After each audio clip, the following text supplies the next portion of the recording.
They called her Ghost. The nurses on a night shift at Mercy General in Norfolk thought it was funny, the way Katie Rodriguez moved through the trauma bays without making a sound, how she never talked about her past, how she seemed to appear from nowhere when someone was crashing. Ghost. It stuck before she'd even finished her first week. She didn't correct them. She didn't introduce herself differently. She simply accepted the name the way she accepted everything else, with the kind of calm that comes from having already survived the worst.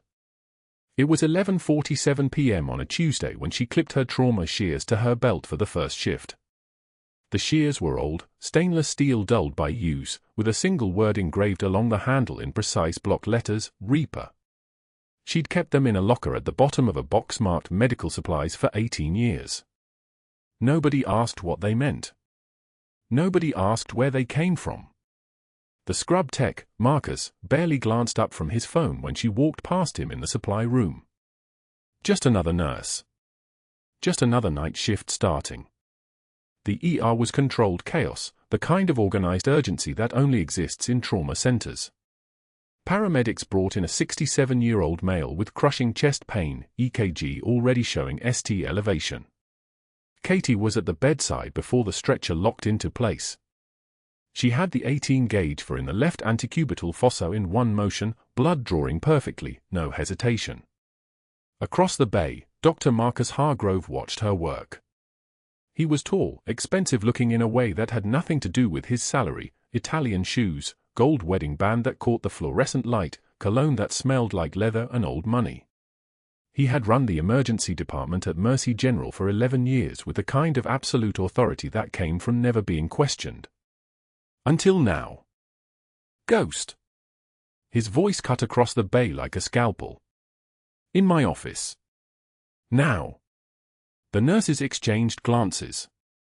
Katie finished securing the four-line, marked the tube with time and gauge, and followed Hargrove to the corner office with the mahogany desk and the framed photo of him accepting an award from the State Medical Board. He sat down without offering her a chair. She stood.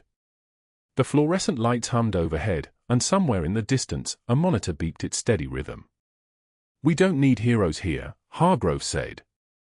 "We need nurses who follow orders. Chain of command. Hierarchy.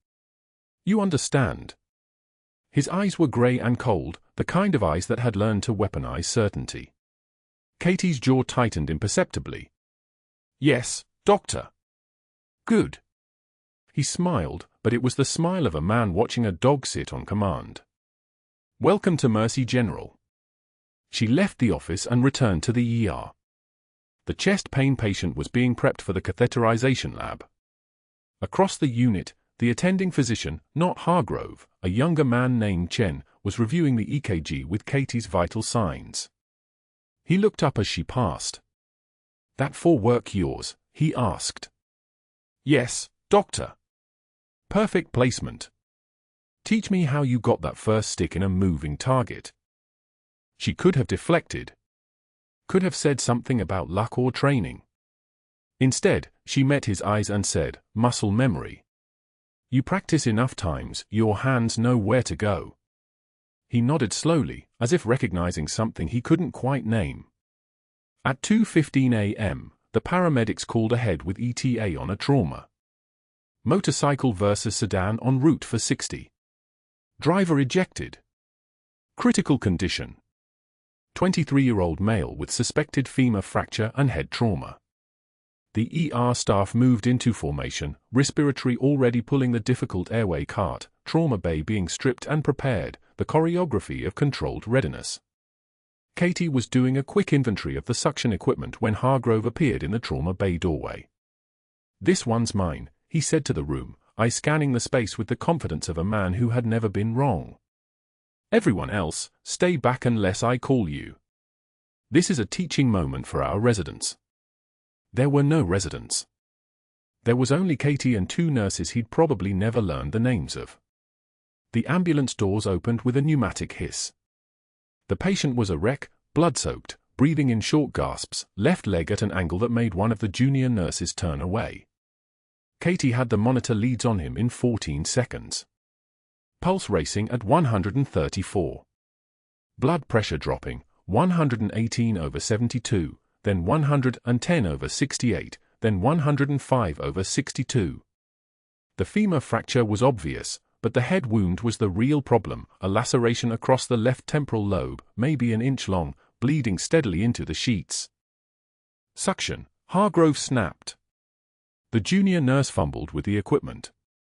Katie was already at the head of the bed, positioning the suction tip with the precision of someone who'd done this in sandstorms, in helicopters, in places where hesitation meant people died.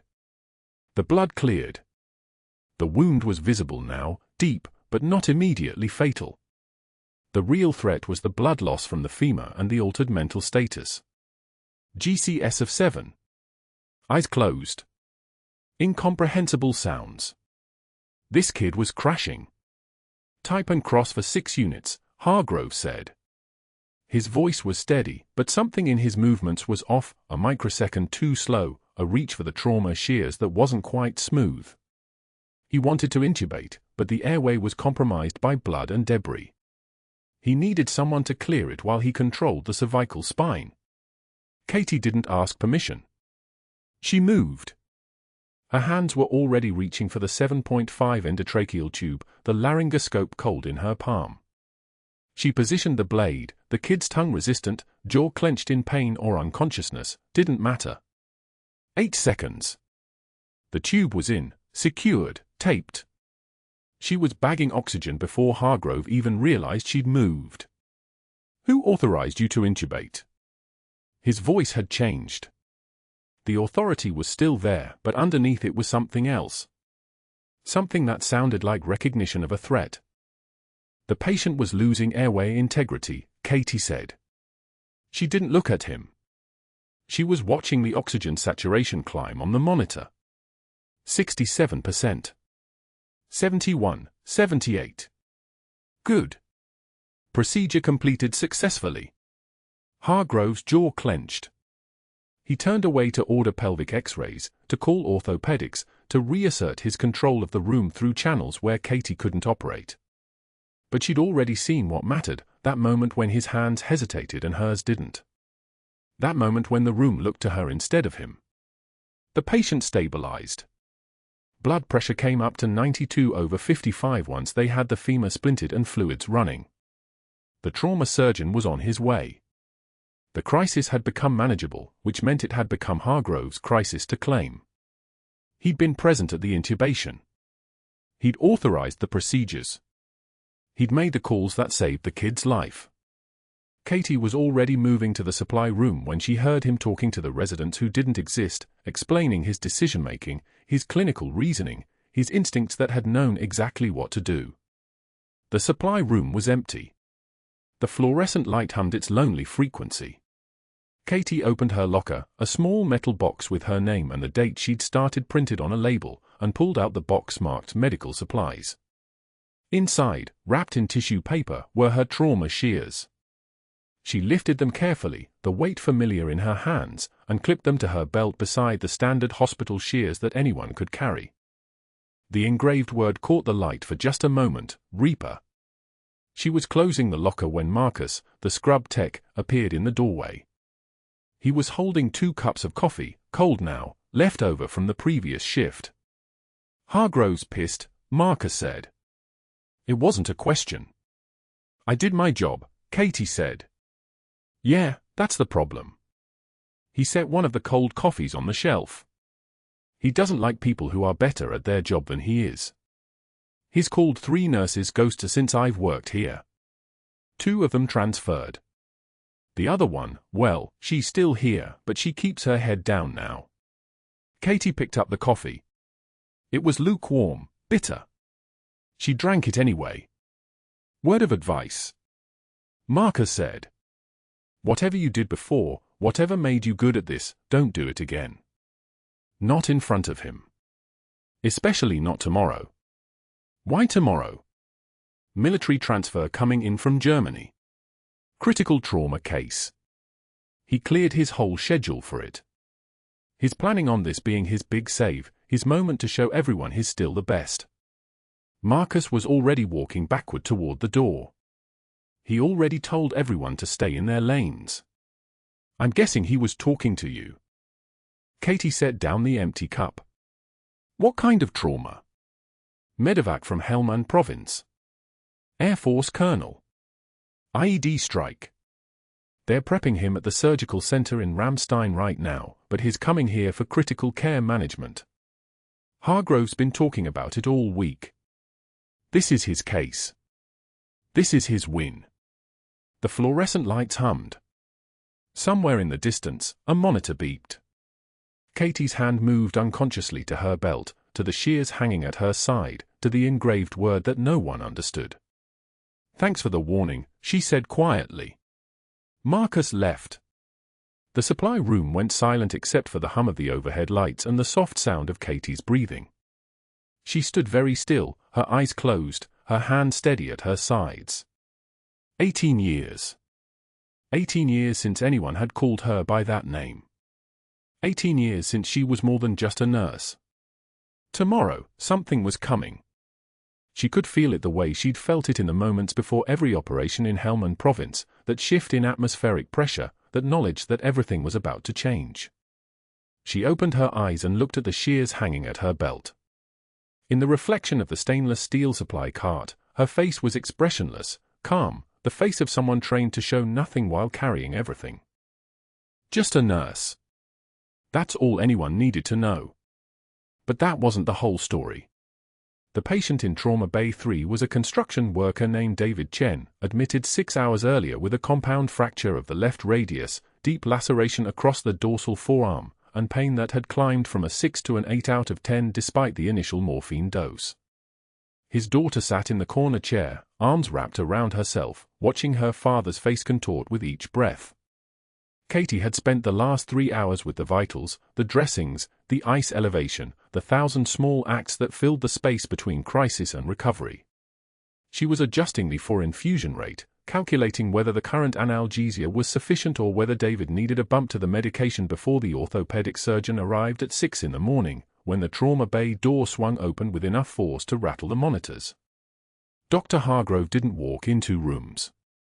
He entered them like a general surveying conquered territory, his white coat unbuttoned, his stethoscope draped across his shoulders like a medal of rank.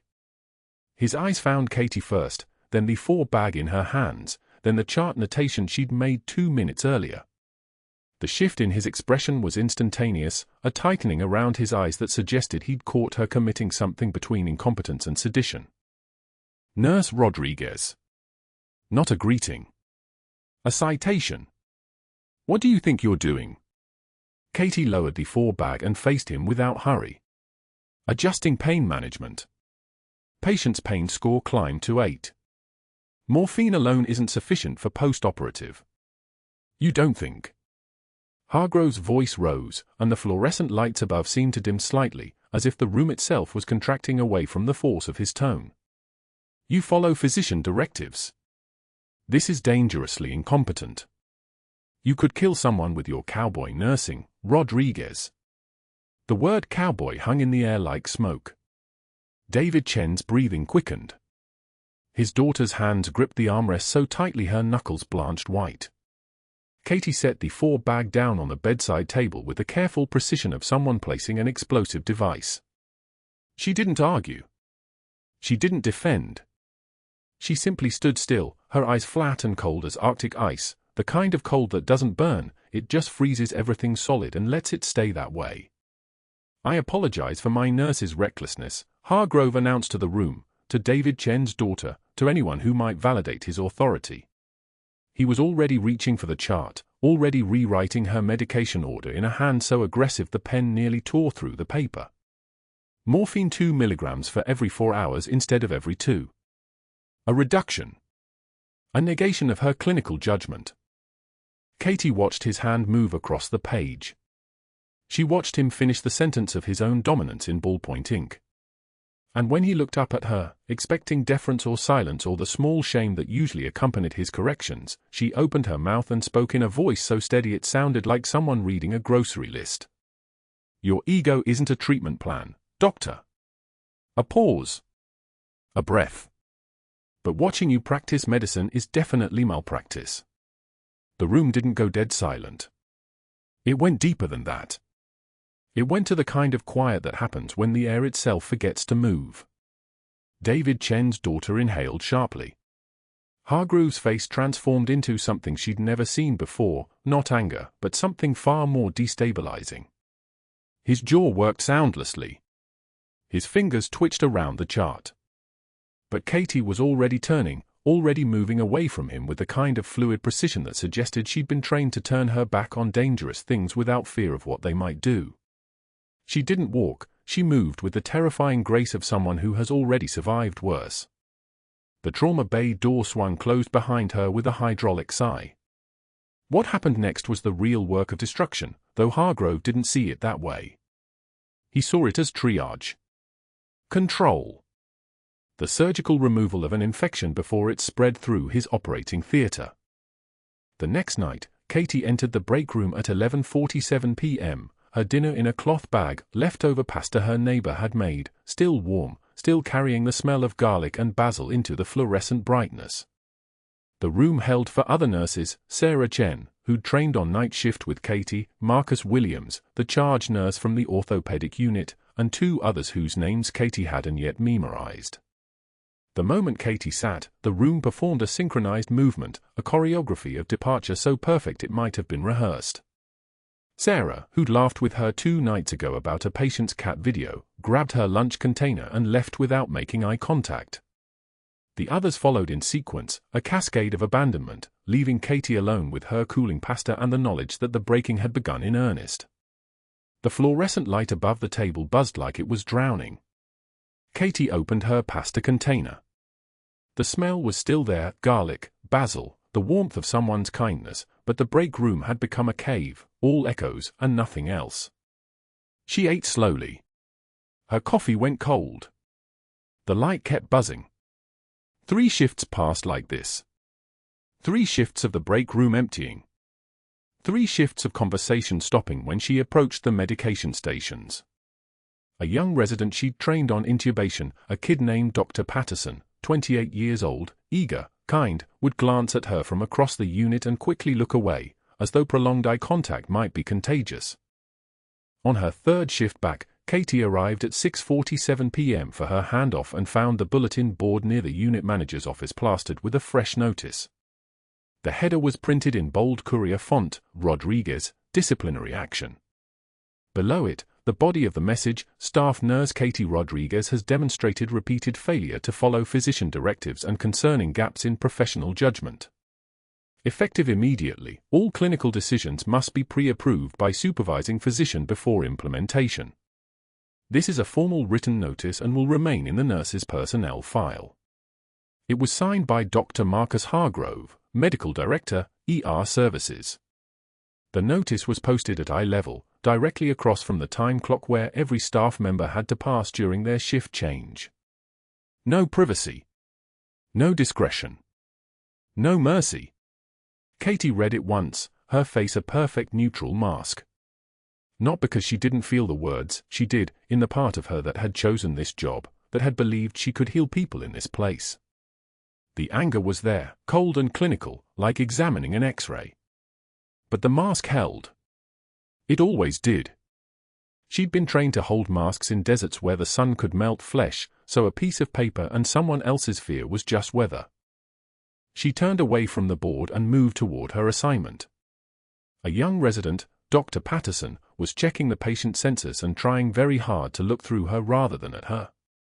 Katie walked past him to the supply room, her scrubs moving like someone underwater, someone who'd been told to move and had simply obeyed the instruction without believing in it anymore. That's when the intercom crackled.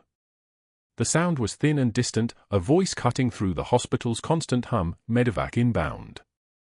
ETA 12 minutes. 1 trauma inbound from Landstuhl. Multiple system injuries. Prepare Trauma Bay 1. The words meant very little to Katie in that moment. A patient was coming. A broken body was being transported across oceans and time zones toward the place where bodies were repaired. She had a job to do. The job was what remained when everything else was stripped away. The job was the only thing they couldn't take from her. She didn't know she was about to meet her past. The medevac came in at 9:47 p.m. Rotors still spinning outside the bay doors, the sound like thunder that wouldn't stop, that particular roar of a UH-60M Black Hawk setting down on concrete, the kind of noise that made everyone move faster because it meant one thing: catastrophic. Katie heard it from the supply room where she was restocking 14-gauge angiocath needles, and her body moved before her mind caught up. Muscle memory. 12 years of it. The stretcher was already rolling when she got to the trauma bay. A man.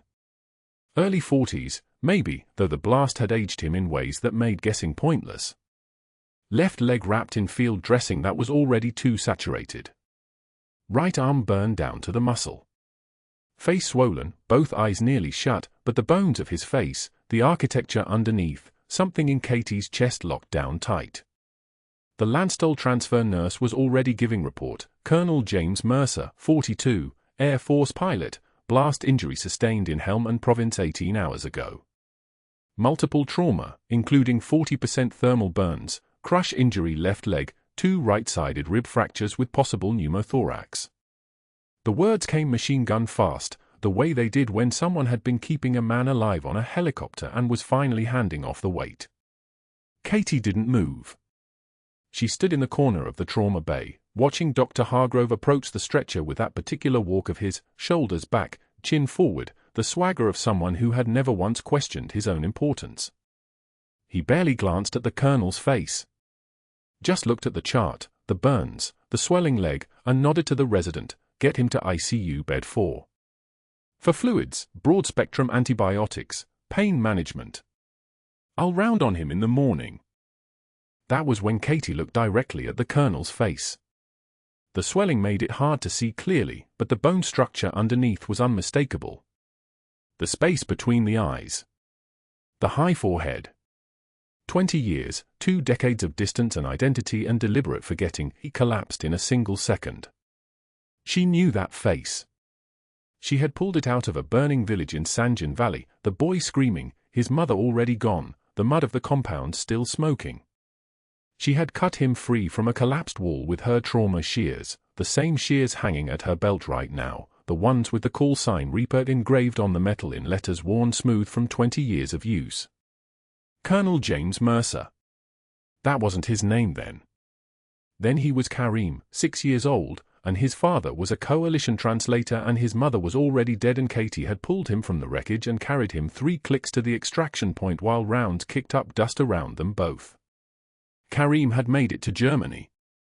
To America. To an Air Force uniform and combat pilot's wings. And Katie Rodriguez, who was supposed to be dead, who was supposed to have been erased from every database the United States military maintained, who was supposed to never exist again, was watching him be wheeled past her into the ICU. She didn't flinch. Years of conditioning wouldn't allow it. But her hand moved down to her thigh, to the smooth worn handle of her shears, and for just a moment her fingers pressed against the engraving as if to confirm it was real. Rodriguez. Hargrove's voice. She looked up. He was still in the trauma bay, standing over the stretcher, and he was looking at her with that expression he wore like a second skin, the one that said he had just thought of something that would make her day considerably worse. You're not assigned to ICU. You're on the floor tonight. Go. He waved her away without looking directly at her, the gesture someone might use to dismiss a fly. Katie nodded, turned, and walked out of the trauma bay. But she didn't go to the floor. She went to the med room, pulled up the colonel's chart on the computer terminal, and began to read. Mercer, James. Age 42. Pilot. Afghanistan deployment, current tour. Multiple trauma from IED detonation. The medical summary was already forming. Blast injuries created predictable injury patterns. The crush injury to the left leg worried her most. Compartment syndrome didn't announce itself until it was already winning. The pressure inside a limb could build silently, the tissue dying while the skin still looked intact, and once the pressure became critical, the window closed fast. 3 hours. For if they were lucky. After that, amputation or death. She should go to the floor. Follow the order. Stay in her lane, as Hargrove liked to say. Instead, She walked to ICU bed 4. The colonel was already being hooked up to monitors, chest leads, full lines, the machines around him singing their electronic chorus. A nurse Katie didn't recognize was working on his right side. Katie moved to the left, to the injured leg, and began her assessment. Skin pale. Stretched tight and glossy from edema. She pressed gently on the anterior compartment, that space on the front of the shin where the tibialis anterior muscle lived, and felt the tension underneath. Compartment syndrome was developing. Not yet critical, but moving that direction. She felt for the dorsalis pedis pulse, the major artery that fed the foot. It was there, but barely. Like trying to find a heartbeat in someone's wrist when they're in shock. Weak. Fading. "You're not assigned here," a voice said. The nurse on the other side of the bed. Young. Knew enough that she probably actually followed rules. Katie didn't answer. She was counting. Assessing. Running through the timeline in her head. The colonel had been injured 18 hours ago. Field dressing had been applied in theater, probably by a combat medic with steady hands and the kind of training that kept people alive until they could get to real hospitals. But 18 hours in a field dressing, on a helicopter, through transport, and now sitting in an ICU bed without intervention meant the tissue pressure was climbing. At what rate? Hard to say without a compartment pressure reading, but the visible swelling was getting worse every hour she watched it. The monitor above the colonel's head showed his oxygen saturation at 94%. Not bad. Heart rate elevated, tachycardia at 118, but expected for trauma and pain. His blood pressure was holding at 110/68, which meant his volume was being maintained by the fluids running into his veins. But his leg was dying. Katie looked at the colonel's face again. The swelling had gone down slightly over the past few hours. His right eye cracked open a millimeter, the pupil visible underneath, and Katie saw the moment he focused. Just for a second. Just long enough to register that someone was standing over him. Long enough for his pupils to track the movement of her hands as they worked down his leg, assessing, documenting what she saw. His lips moved. The sound that came out was barely a whisper. "Who?" "Rest," Katie said quietly. "You're safe now." She finished her assessment and walked out of the ICU. Past the nurse's station. Through the corridor where the fluorescent lights had that particular hum that you only noticed when everything else was quiet. She could feel Hargrove watching her from the physician's lounge, that expression of irritation that meant he was already thinking about how to make sure she stayed out of his way. The floor patients could wait 5 more minutes. The colonel's leg couldn't. Katie approached Hargrove in the lounge. He was drinking coffee that had probably gone cold an hour ago, and he didn't look up when she entered. "The colonel in ICU bed 4, Katie said. Her voice was level. Professional. Everything he expected from a nurse who knew her place. His developing compartment syndrome. The anterior compartment is showing signs of significant pressure. His dorsalis pedis pulse is diminishing. If we wait until morning for vascular surgery, we'll lose the leg. Possibly his life." Hargrove set his coffee down. Slowly. The kind of slow that was meant to communicate that she had just done something unwise. When he finally looked at her, his expression was almost pitying. "Are you a surgeon now, Ghost?" His voice was soft. That was worse than if he'd shouted. Soft meant he was certain of himself. Soft meant he'd already won whatever argument was about to happen. "Because last I checked, you're a nurse with a mysteriously thin file. In fact, I called your nursing school in Texas. You know what they told me." Katie's chest tightened, but her face stayed smooth. Empty. A mirror reflecting nothing back at him. "They confirmed your license," Hargrove continued, standing now, moving closer like a predator that had caught the scent of something wounded. "But they have almost no records of you. No transcripts. No photos in the yearbook. No graduation announcements. A license number and a name, and nothing else.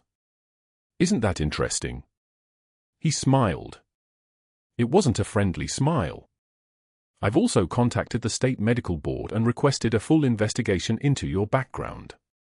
So here's what's going to happen. You're going to stay away from my patient. You're going to finish your shift on the floor.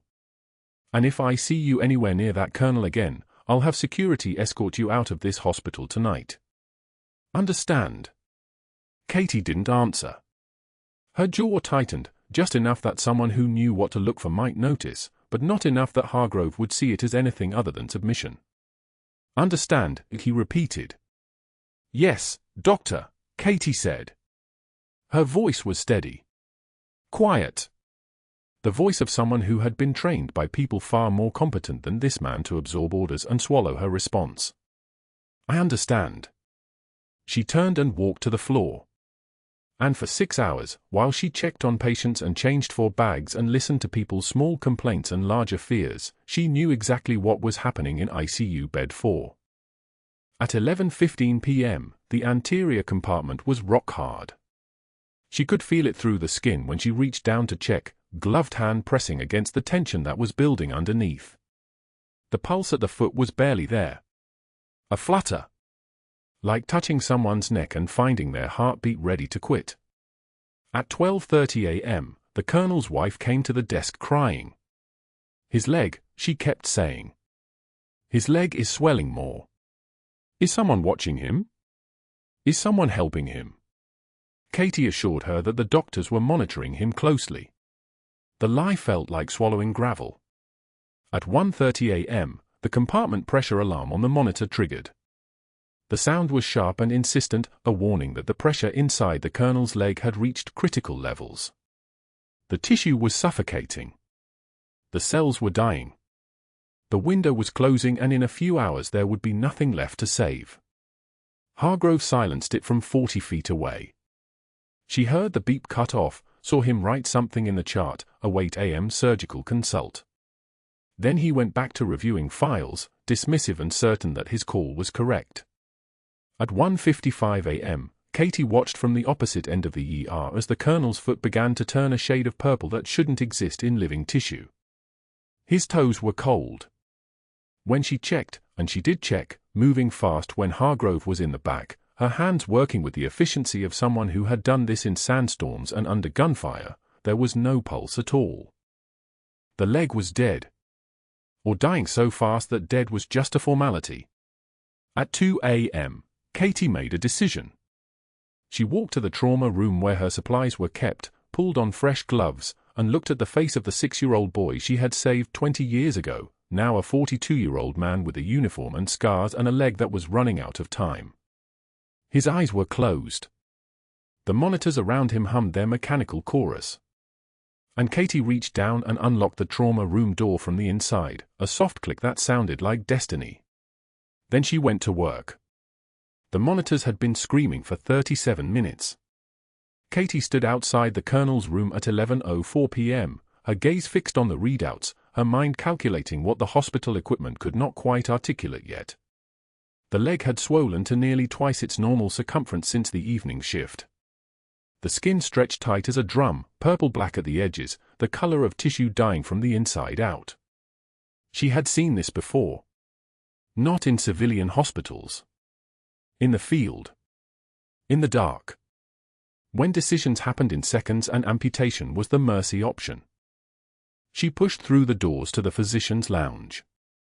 Dr. Hargrove sat reviewing charts, his posture the picture of institutional ease, the man who had time because he believed nothing urgent could happen that he had not already anticipated.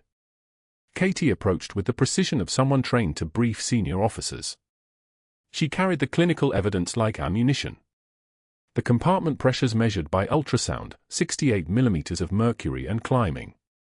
Normal was 20. She laid out the data, diminishing distal pulses, cyanotic tissue beginning at the toes, the unmistakable cascade of compartment syndrome progression. Fasciotomy within the hour or the colonel's leg would be gone by breakfast. The vascular surgeon will be here in the morning, Hargrove said without looking up from his paperwork. His voice carried the flatness of a man who had made a decision and considered further evidence an interruption. We'll manage with elevation and ice until then. With respect, doctor, the leg won't survive until morning. Katie's tone remained level, clinical, a nurse delivering facts to a physician who was not listening. Muscle death accelerates at 48 to 72 hours of ischemia. We're already at 18 hours. The window is closing. Hargrove finally raised his eyes. The contempt there was absolute. You're a nurse, Rodriguez. Not a surgeon. Not a physician. You see a problem and you panic. That's your limitation. He set down his pen with theatrical deliberation. The colonel will wait. The vascular surgeon is the best in the region. We will proceed in the morning with proper protocol, proper credentials, and proper hierarchy. You will return to your station and stop wasting my time with alarmism. Katie's jaw tightened almost imperceptibly. A single muscle at the corner of her mouth flickered once and held. She said nothing more. The composure that had carried her through Hargrove's humiliations in the break room, the posted reprimand, the countermanded medication orders, that same arctic stillness settled over her features. She turned and walked from the lounge with the measured pace of someone whose hands were not trembling because she had learned long ago that trembling was a choice. At 1:47 a.m., the monitors began their final symphony of crisis. Katie was at the nursing station when the colonel's bed triggered for simultaneous alarms. She moved toward the room, already moving into the prepared state, already knowing what she would find. The leg had swollen beyond recognition. The foot was cool to the touch. There was no pulse at the ankle. The tissue was transitioning from viable to non-viable, from limb to loss. She made a decision that had nothing to do with hospital protocol and everything to do with the fact that she had pulled this man's 6-year-old body from a burning building in Helmand Province, and she was not going to let him lose his leg because a territorial physician had chosen pride over medicine. Katie stepped into the colonel's trauma room at 2:03 a.m. The wife was still there, the teenage son curled in a chair against the wall. Katie's voice was calm and absolute, the voice of someone accustomed to being obeyed. Your husband is going to lose his leg in the next 30 minutes unless I do this right now. I need you to understand that. I need you to trust me. The wife's face went white. But the doctor said. The doctor is wrong. Katie was already moving to the supply cart, her movements economical and purposeful. She pulled on sterile gloves with a snap that cut through the room like a percussion strike. This is compartment syndrome. I've done this before. Not in here. Not with monitors. But I have done this. She turned on the emergency override and locked the trauma room door from the inside. The lock engaged with a solid metallic click that sounded like the ceiling of a vault. The teenager stood. You can't just. Outside the door, Dr. Hargrove's voice exploded like ordnance. Rodriguez.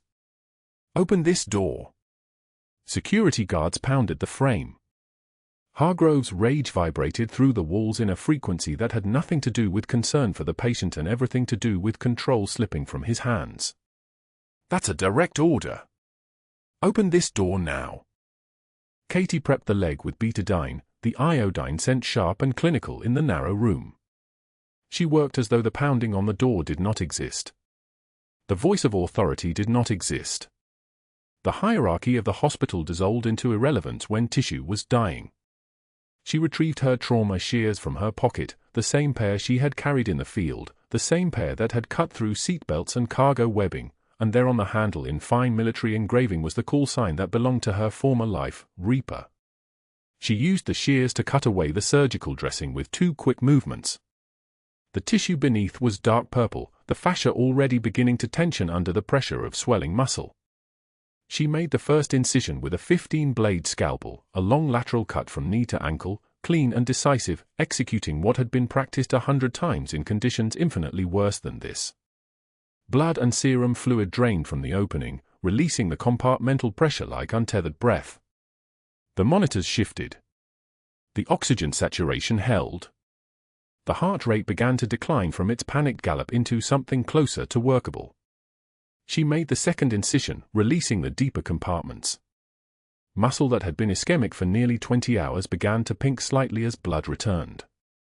Her hands moved with the kind of precision that comes only from muscle memory written in the most demanding conditions, the kind of memory that survives when fear becomes irrelevant. She had done this in the back of a Black Hawk with no light but a chemical glow stick clenched between her teeth. She had done this in a sandstorm where visibility was 3 feet and the rhythmic sound of distant incoming fire provided the countdown. She had done this in darkness and under pressure and with nothing but training to separate life from permanent disability. 15 minutes later, the fasciotomy was complete. The compartmental pressures had dropped from 68 millimeters of mercury to 34. The pulses had returned at the ankle, the foot beginning to warm under the restoration of circulation. The tissue that had been dying minutes before now lived. She dressed the open wounds with sterile gauze, cleaned her hands, and unlocked the door with the same calm she brought to everything else. Dr. Hargrove stood directly in the threshold. His face had gone from purple rage to a color that suggested the actual experience of watching control evaporate. 2 security guards flanked him. Behind them stood a man in a dark suit with the official bearing of someone accustomed to investigating professional violations. The state medical investigator. Katie knew the look because she had seen it on JG officers examining infractions in theater. The look of institutional consequence. "You just performed a surgical procedure without a medical license," Hargrove said. His voice had shifted from rage to something colder, more calculated. "That is a felony in this state.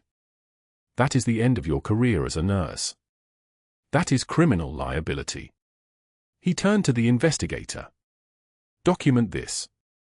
She performed an authorized surgical intervention on a patient without physician oversight, without authorization, and without any credential beyond nursing licensure. That is the definition of practicing medicine without a license. The investigator was writing. Katie could see the words forming on his notepad with the terrible permanence of official documentation. She opened her mouth to speak, to explain, to tell them exactly what she was and where her training had originated, and the words died in her throat. She could not say it. The classification level was too high. The operation was buried too deep. The identity was sequestered in compartments that did not acknowledge her existence, compartments that had decided that Staff Sergeant Katie Rodriguez had ceased to exist the moment she walked into the civilian world. "Katie Rodriguez," Hargrove said, his voice carrying the weight of institutional authority now fully weaponized, "you are terminated effective immediately. Your nursing license will be reported to the state board. Security will escort you out of this hospital right now. Whatever you're hiding, Rodriguez, I will find it. But you are done here." The security guards moved toward her with the choreography of routine termination. Katie did not resist. She did not explain. She did not defend herself with the only truth that would actually matter. She walked out of Mercy General with her hands empty, her secrets intact, and the terrible knowledge that the only thing she had been allowed to do had just been taken from her. At 3:17 a.m., she sat alone in a diner on the outskirts of Norfolk, the kind of fluorescent-lit refuge that stayed open for people whose lives had become nocturnal by necessity. The coffee had gone cold in its mug. Through the window, she could see her own reflection against the darkness outside, pale, exhausted, a woman who had spent the last 18 years disappearing successfully until she tried to save a life and discovered that heroism and legality were not always the same thing. She stared at her ghost-pale reflection and wondered if this was what disappearing was actually supposed to feel like. Not vanishing. Not fading. But being unmade. Being erased. Being so thoroughly separated from everything she had actually been that she could not even claim the one thing she had just done right. The rain started sometime around 4 in the morning. It hammered against the diner windows like applause nobody wanted to hear. The security guards flanked him like bookends, their uniforms pressed and impersonal. Dr. Hargrove's face was the color of old brick, flushed not with anger anymore, but something worse. Desperation. His hands trembled as he pointed at Katie standing perfectly still in the ICU hallway, her scrub still stained with the colonel's blood. "Whatever you're hiding, Rodriguez, I'll find it," he said, his voice cracking like thin ice. "But you're done here. Security will escort you from the building. Your credentials are under investigation. Your license will be revoked before noon. Katie didn't blink. She didn't move. The fluorescent lights cast everything in that pale surgical white, and she stood in it like someone made of bone china, fragile-looking, unbreakable. She opened her mouth, then closed it. There were words she wanted to say. Words that would explain everything. But those words were locked behind a classified door marked with her old call sign, and saying them would destroy more than just her career. 20 years ago, after Operation Silent Shepherd went catastrophically wrong in Helmand Province, military intelligence had made her a proposition: disappear completely. Your name, your service record, your photographs, your unit roster, all of it gets erased from every database. You'll receive a new civilian identity. Katie Rodriguez, RN. Clean background. No military service. No combat medals. No proof you ever existed as anything but a nurse. The price was silence. Absolute. Forever. If she claimed her service, if she tried to prove who she really was, the entire covert network would collapse. 17 other operators were still in the field, still depending on that anonymity. She couldn't burn them. Not even to save herself. I understand, she said simply. Her voice had dropped an octave. Command voice. Hargrove flinched at the sound of it, though he didn't understand why. The security guards escorted her to her locker. She gathered 3 items: a sweatshirt she'd brought from home, her personal notebook, and the trauma shears with Reaper engraved on the blade. She ran her thumb over the letters. Muscle memory. Her hands had held those shears steady through sandstorms and mortar fire. Through saving the 6-year-old boy who was upstairs in that hospital bed right now, probably dying because Hargrove refused to authorize the surgery she'd already performed. The guards walked her to the parking lot. She didn't look back. Dawn broke cold and grey over Norfolk. The rain had stopped sometime around 5 in the morning, leaving the street slick and gleaming like spilled mercury. Katie found herself at a diner on the outskirts of the city, the kind of place that was open 24 hours because enough people needed to disappear into coffee and fluorescent light in the middle of the night. The kind of place where nobody asked questions. She sat in a corner booth, her hands wrapped around a mug of coffee that had gone cold an hour ago. The diner was nearly empty. A trucker in a John Deere cap. An older woman with a crossword puzzle. A man reading the newspaper from back to front, which seemed about right for a world that made no sense. Katie stared at her reflection in the window. Ghost pale. Hollowed out. This was what disappearing looked like, not vanishing from physical space, but something deeper. This was the moment you realized that your entire existence had been borrowed time. Temporary. Conditional. That the person looking back at you from the glass wasn't really a person at all, but a placeholder. A carefully constructed fiction. She had been Staff Sergeant Katie Rodriguez for 12 years and 4 months of active duty. Combat medic. 3 tours. 2 Purple Hearts. A Silver Star she was never allowed to accept. 20 years of perfect silence after that. Perfect compliance. Perfect erasure. And now she wasn't even that anymore. Now she was nothing. Just a woman in a diner, staring at her own face and wondering if disappearing was supposed to feel this much like dying. The next morning, she forced herself back to Mercy General. Just to collect what belonged to her. Her locker still smelled like the latex and antiseptic spray she used to wipe down the shelves. She grabbed her personal items slowly, methodically, the way you'd pack up a crime scene. No rush. No emotion. Just inventory. She was closing the locker when she heard the sound. Boots. Multiple boots, hitting the tile floor in perfect synchronization. The rhythm was unmistakable. Military. Marines, by the cadence. She turned. The hallway outside the colonel's room was lined with them. 8 Marines in dress uniforms, the blue so dark it was almost black. The dress white so bright they hurt to look at. Their faces were stone, their posture immaculate. This was ceremony. This was honor being rendered to someone they'd considered lost.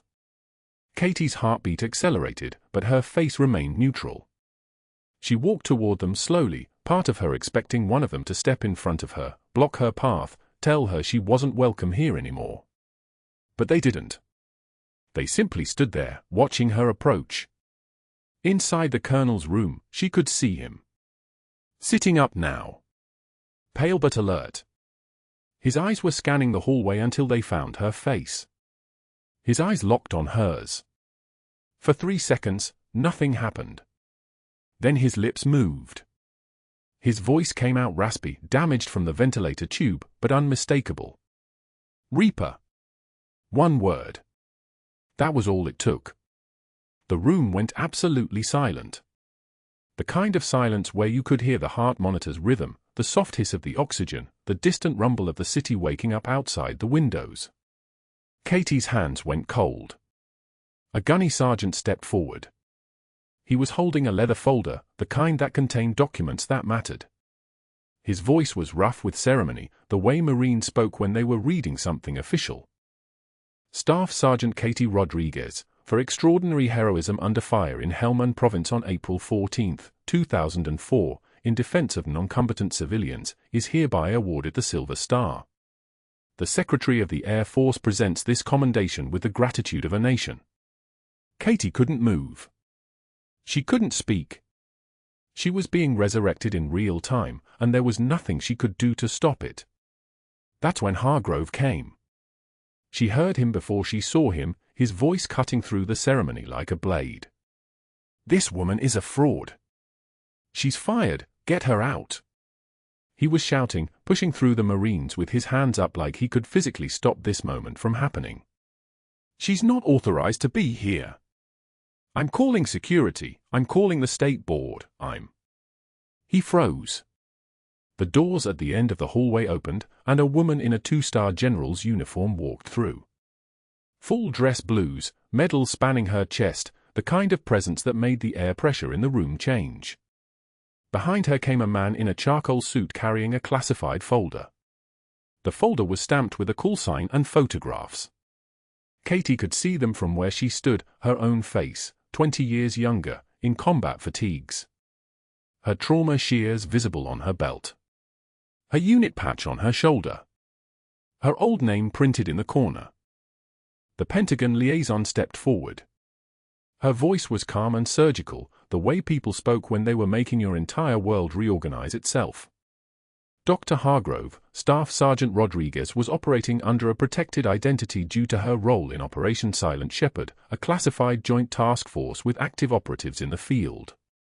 Your interference with her treatment protocols, your attempt to terminate a decorated war hero, and your disclosure of protected identity information to outside investigators has been referred to the Secretary of Defense. That constitutes federal violations under the Espionage Act. Hargrove's face went from red to white to something in between, a color that didn't have a name in any language that mattered. Within the hour, the hospital's main lobby was full of news cameras. Someone had tipped them off about the military presence, and now the story was breaking on every local channel. Katie could see it from her position near the colonel's room, the CEO and 2 board members walking straight toward Hargrove like judges approaching a verdict. The CEO was holding a document. His voice shook. Marcus, you're fired. Effective immediately. Your employment with Mercy General is terminated for violation of federal law, endangerment of a patient, and gross violation of medical ethics.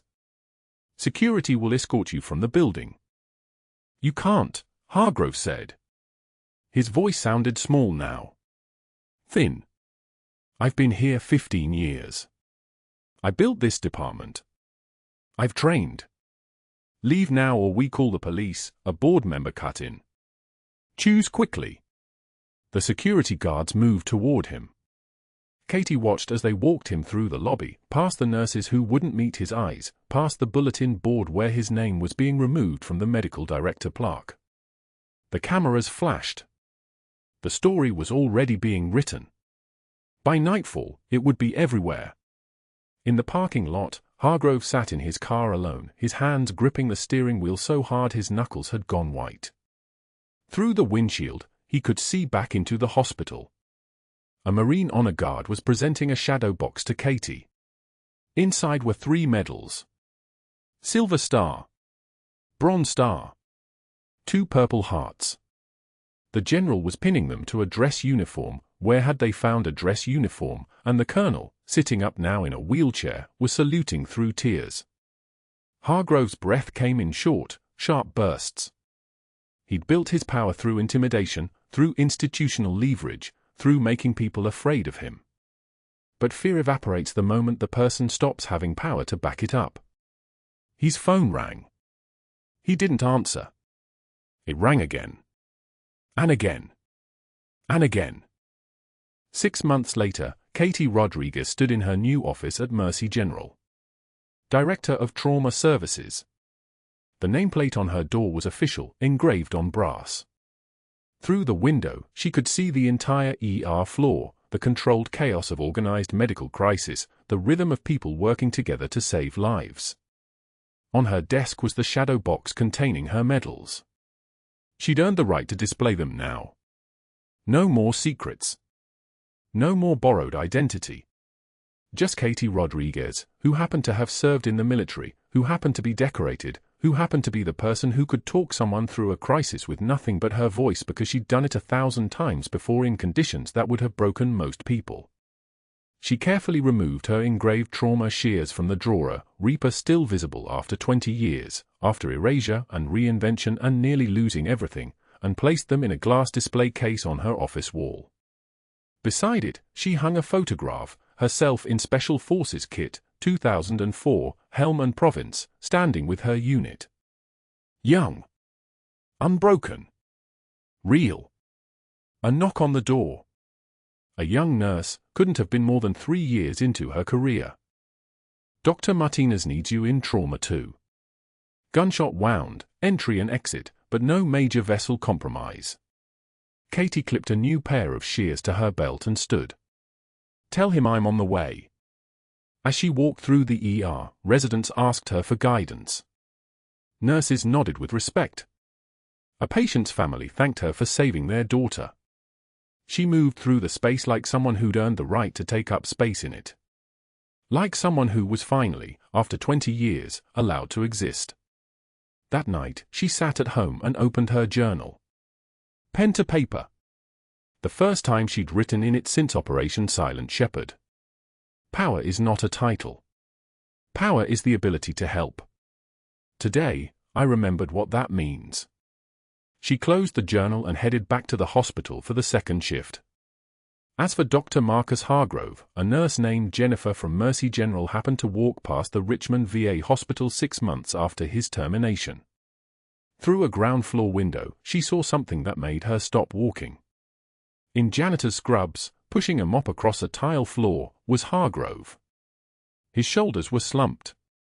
His face was grey. His kingdom had been reduced to the floor beneath other people's feet. She pulled out her phone and texted the Mercy General group chat. By evening, everyone knew. By the next day, his medical license was suspended pending investigation. No hospital would touch him. His wife filed for divorce. His network, built entirely on fear and intimidation, had evaporated the moment he had nothing to offer. If you've ever been underestimated by someone in power, if you've ever kept silent about your own strength because the moment wasn't safe yet, if you've ever wondered what it would feel like to finally be allowed to exist, subscribe to this channel, hit like, and drop a comment about the most important moment you ever had to keep secret. Sometimes the quietest people in the room are carrying the heaviest loads. Sometimes the ones we dismiss are the ones holding us all together.